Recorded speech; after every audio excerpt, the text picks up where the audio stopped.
So ito po yung property natin, ang pinakang price po nito natin dito ay mag-start po ng 48,000 per 100 square meters. Yung pinakang nasa pinakang lot po. Yung second lot mula sa end ay 58,000. Meron din po tayong 68,000 and 100,000 po dito sa front po.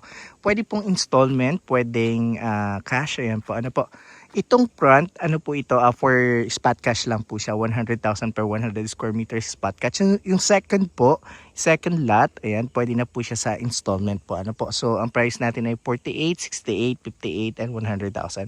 Ito pong ito pong nakikita yung bandera na to. Ayan po, so 8 meters wide po yan. Yan po yung magiging entrance po natin. Diyan po dadaan yung kalsada. So bawat block po nung lot natin, kahit yung nasa pinakadulo, mayroon po siyang access road na 6.5 meters wide, 8 meters wide naman po yung main road. Secondary road 6.5. May source of electricity dito na yan po nakikita ninyo. Ayan po, So may source of water dito, deep well. May internet provider na po. May kapitbahay din po kayo. Ayan po siya. Ayan po, So malapit din po ito sa Neats Garden Agricultural Site. Malapit po yun dito. Pag akyat nyo po yung na yan, taas na yan, pagbaba nyo, yun na po yun. Yung training center ng mga agricultural student po. So meron po tayo dyan. Tapos ito po ay 100% cemented road hanggang highway po. 1 kilometer lang. Ayan.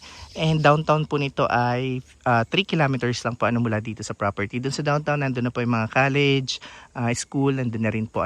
So ang total po nito, frontage po nito mula doon sa mga tao na yun hanggang doon sa may na yun, area na yan, 166 meters po yung wide po niya ng frontage.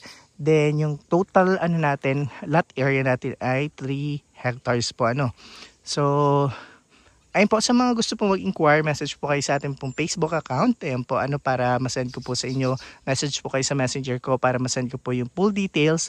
Ayan po, yung map and price list po natin. Maraming salamat po.